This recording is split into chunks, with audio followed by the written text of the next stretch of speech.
कल जुमे वाले रोज़ पाकिस्तान तहरीक-ए-इंसाफ ने भी एहतजाज की कॉल दे रखी है, जमात-ए-इस्लामी भी एहतजाज कर रही है और इसके अलावा JUI भी कॉल दे चुके हैं और वो भी प्रोटेस्ट करेंगे। हुकूमत ने दफ़ा 144 लगा दी है। दफ़ा 144 का फ़ायदा होगा मुश्किल ये हो सकता है कि ज़्यादा आपस में वो झड़पें होने के इम्कानात ज़्यादा बढ़ जाते हैं, क्योंकि अगर ये रावलपिंडी और इस्लामाबाद का जिक्र करूँ तो इम्कान कभी होता है कि सियासी जमातें प्रेस क्लब और डी चौक में जाने की कोशिश करती हैं। दो जगहों पे जाने के लिए वो ज़ोर लगाएंगे, इंतज़ामिया रोकने की कोशिश करेगी तो वो एक धींगा मुश्ती वाली कैफियत होगी। पिंडी में चले जाएँ तो या लियाकत बाग है या फैज़ाबाद है, दो बड़े नोन जगह हैं जहाँ पर प्रोटेस्ट होते हैं। अभी लब्बैक वाले बैठे हुए थे, कोई मालूम नहीं है कि उनको भी दोबारा प्रोटेस्ट करने का ख्याल आ जाए, दोबारा इशूज़ पैदा होंगे और बड़े शहरों तकरीबन पूरे पाकिस्तान में ये इशू सामने आएगा। क्यों, इसकी क्या वजूहत हैं कि ये दफ़ा 144 लगाई गई 3 रोज़ के लिए? वजह उसकी एक ही है कि PTI वाले इकट्ठे ना हो पाएँ। मेरी ज़ाती राय में अगर हुकूमत उनको फ्री हैंड देती तो हो सकता है कि उनको पंजाब वाली हद तक काफ़ी शहरों के अंदर ज़्यादा लोगों को मोबिलाइज़ करते हुए दुश्वारी पेश आती। जमात-ए-इस्लामी और JUI वालों को अपने मकबा फ़िक्र के ख़ास स्कूल ऑफ थॉट के लोगों को मोबिलाइज़ करते हुए आसानी होती है, लेकिन PTI वाले एक पोलिटिकल पार्टी के तौर पर जब मोबिलाइज़ करेंगे तो पंजाब उनके लिए एक टेस्ट केस होता। KP में उन्हें यह सहूलत है कि वहाँ पर वो लोग खुद से आ जाते हैं, पंजाब में लोगों को निकालना पड़ता है। तो हुकूमत जब ये रोकने की कोशिश करेगी ज़ोर ताकत के साथ तो फिर उससे मसाइल बढ़ेंगे। लेकिन एक इंडिकेशन इससे ये ज़ाहिर हो रही है कि शायद आने वाले दिन सियासी फ़िज़ा के अंदर ये जो सड़क को गरमाने वाली पॉलिटिक्स होती है ना, उसका माहौल दोबारा बनने जा रहा है। स्ट्रीट पावर शो करेगी PTI भी और बाकी जमातें भी, और हुकूमत के लिए शायद इन जमातों को लग रहा है कि ऐसा मौका आ गया है कि पोस्ट बजट हम दबाव बढ़ाएं तो हुकूमत को परेशान करना ज़्यादा इनके लिए आसान हो जाएगा। पोस्ट बजट बेशुमार इशूज़ हैं, महंगाई का भी इशूज़ है, बिजली के बिलों के इशूज़ हैं, लोग जो सैलरीड क्लास है उनके टैक्स कटेगा जब उनकी तनख्वाहों से, अगली जब उनको सैलरीज मिलेंगी तो वो एक परेशान कुन मसला होगा।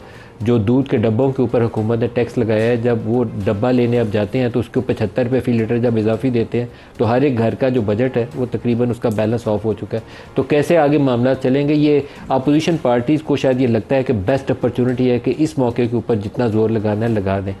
और कई और चीज़ें, कई और अवामिल इस वक्त PTI की एटलीस्ट सपोर्ट में अदालतों की हद तक भी जाते हैं। अदालत से जो फैसला आया सुप्रीम कोर्ट से रिज़र्व सीट्स के मामले में, वो एक उनकी पहली जीत कहना चाहिए, पिछले इलेक्शन से भी पहले से कहना चाहिए। 10 अप्रैल 2022 के बाद से उनकी पहली बड़ी विक्ट्री कहना चाहिए, जहाँ उन्होंने सुप्रीम कोर्ट के ज़रिए अपना वो मैंडेट जिसको वो कहते थे कि हमें 8 फरवरी को लोगों ने दिया, उसको हासिल कर लिया। आज इलेक्शन कमीशन ने उसमें से 39 मेंबर्स की लिस्ट जो है उसको नोटिफाई कर दिया। ये वो लिस्ट है जिसको सुप्रीम कोर्ट ने कहा कि इन लोगों ने तो अपने एफिडेविट्स जमा कराए थे, टिकट्स जमा कराए थे, आपने उनको इंडिपेंडेंट कैसे डिक्लेयर कर दिया?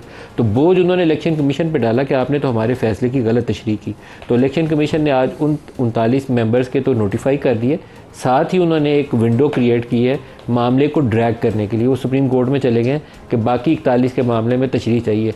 अब 9 या 10 सितंबर तक सुप्रीम कोर्ट की छुट्टियां हैं, सुप्रीम कोर्ट बैठेगी तो फिर मामला आगे चलेंगे, तो मामला अभी लटक जाएगा। एक और वजह से भी लटका कि हुकूमत की कोशिश ये थी कि इसके ऊपर रिव्यू फाइल किया जाए, किसी तरीके से थोड़ी बहुत रिलीफ हासिल की जाए।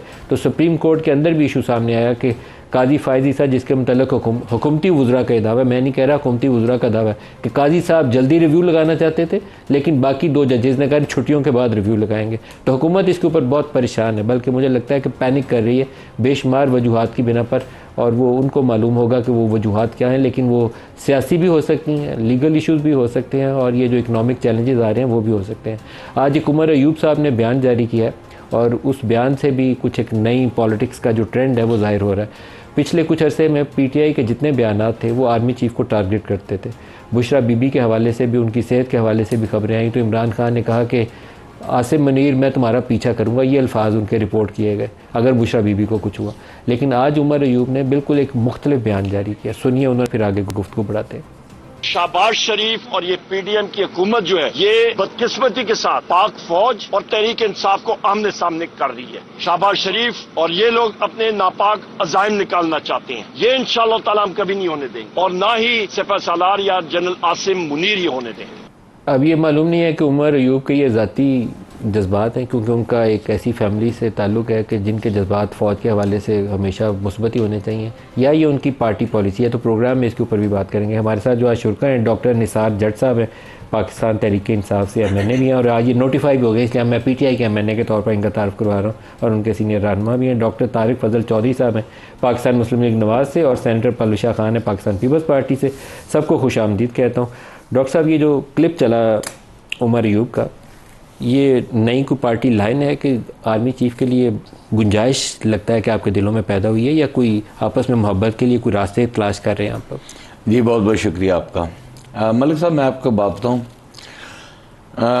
जो साने 9 मई है ना, पहले तो मैं इसको कंडेम करता हूँ। और आपने उसको सानिया का, ये अच्छी बात है, ठीक है, इसे मैं कंडेम करता हूँ। और इसके बाद हमने एक रिक्वेस्ट की कि हमने कहा जी इसकी ट्रांसपेरेंट इंक्वायरी करानी चाहिए। हमें बहुत सारे तहफ़्ज़ात हैं इसके ऊपर। 9 मई के FIR जो हैं वो पोलिटिसाइज हुई हैं, उसके बेनिफिशरीज़ जो हैं वो पाकिस्तान मुस्लिम लीग नून रही है, और हालात व वाक़यात आपके सामने है कि इसमें कोई ढकी छुपी वाली बात नहीं है। उसके बाद 9 मई के बाद एक हम पर यह इल्ज़ाम था कि हम कोई एंटी जो है पाकिस्तान आर्मी के ख़िलाफ़ हम कैंपेन कर रहे हैं, हम उनके ख़िलाफ़ जो है वो बगावत कर रहे हैं, या कोई ऐसा कर रहे हैं कि जो पाकिस्तान में इदारे जो हैं वो फेलियर्स की तरफ जाएं। ये एक हम पर इल्ज़ाम आया था, और इसी बुनियाद पर हमने कहा था, पाकिस्तान तहरीक इंसाफ ने कहा था और खान साहब ने कहा था कि अगर हमने कोई डायलॉग करने हैं तो हमने उनसे करने जिनके साथ बराह रास्त हमारा मामला ख़राब हो चुका है, ठीक है, हम ताकि उनके सामने बैठ कर डायलॉग की कोई गुंजाइश पैदा हुई है? देखें, अभी तक मुझे मालूम नहीं है, लेकिन ये जो पाकिस्तान मुस्लिम लीग नून जो एक जो चरखी में घुमा रही थी 9 मई के इल्ज़ाम पे इल्ज़ाम, और अब वो दहशतगर्द भी डिक्लेयर करने पर आ गए। हमारी पार्टी बैन आपको डिजिटल टेररिस्ट का, या आपको उन्होंने कहा इनके साथ मसाइल है? ये जो हम पर सारा इल्ज़ाम था ना जी, हम समझते हैं कि शायद अब वो वक्त आने वाला है जबकि 9 मई की जो है ट्रांसपेरेंट इंक्वायरी होने वाली है, और ये डिजिटल या जो भी दहशतगर्द हैं या जो भी हम पे इल्जाम के लिए मोहब्बत कैसे पैदा हुई, थोड़ी सी वजाहत तो कर। नहीं, मेरा ख्याल है कि ये एक अच्छा साइन है कि अगर हमने उस वक्त भी कहा था, देखिए हमने खबर चलाई, अच्छा साइन है, ये अच्छा। देखिए मेरी बात सुने मलिक साहब, हमने उस वक्त भी कहा था कि हम अगर बैठेंगे तो बराह रास्त उनके साथ जिनके साथ मामला खराब है। उन्होंने तो आपको दावत नहीं दी आज, लेकिन हमारा हक बनता है, हमारा ये राइट बनता है। हम एक जमात हैं, हम जमहूरी जमात हैं, पाकिस्तान तहरीक इंसाफ पाकिस्तान की सबसे बड़ी तो जमात है। दरवाजा खोल के आप उनके लिए गुंजाइश पैदा कर रहे हैं कि आप आइए। हम उनसे को हुकूमत मांगने नहीं जा रहे, हम गेट नंबर 4 पे नहीं जा रहे, हम डिग्गी में बैठ के नहीं जा रहे।